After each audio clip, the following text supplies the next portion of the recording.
ஒரு பொண்ணு ரோட்டில் போய் நின்றா. அவளுக்கு ஒரு நல்ல பையனை பார்த்து, இந்த பையன் தான் உனக்கு கல்யாணம் கட்டிக்கணும்னு சொல்லிட்டு அந்த பையனை பார்த்தா. அடுத்து ஒரு ராஜகுமாரன் வந்தான் குதிரை மேலே. ஸோ அரசனை நம்பி புருஷனை கைவிட்ட கதைன்னு ஒன்று இருக்குது. அதுதான் இவளுக்கு பார்த்த மாப்பிள்ளையை விட்டுட்டு ராஜகுமாரன் மேலே கண்ணு வச்சிட்டான். ராஜகுமாரன் என்ன பண்ணா, அங்கே மரத்தடியில் இருந்த ஒரு புள்ளியாரை போய் கும்பிட்டான். உடனே இவன் நினைச்சா, ராஜகுமாரனோட புள்ளியார் தான் பெரிய ஆள் போலகுது, இல்லைன்னா ராஜாவை போய் ஏன் புள்ளியாரை கும்பிட்டான் அப்படின்னு சொல்லிட்டு புள்ளியாரை கல்யாணம் பண்ணிக்கலான்னு நினைச்சா. அந்த நேரம் பார்த்து ஒரு நாய் அந்த மரத்தடி இருக்கிற புள்ளியார்கிட்ட கால் தூக்கி ஒன் போச்சு. இந்த பொம்பளை நினைச்சா, புள்ளியார் மேலேயும் ஒன் போகுதுன்னா இந்த நாய் தான் ரொம்ப பெரிய விஷயம் போல இருக்குது.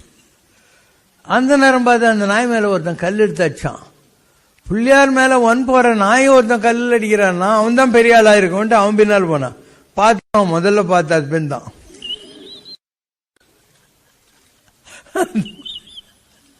ஜனங்களுக்கு சொந்த மூலெல்லாம் கிடையாது, எது பின்னால வேலைனாலே ஓடுவானுங்க. இவனுக்கு தெரிஞ்சதெல்லாம் நிஜம்னு நம்புகிற ஒரு முட்டாள் ஜனங்க தான் இருக்காங்க.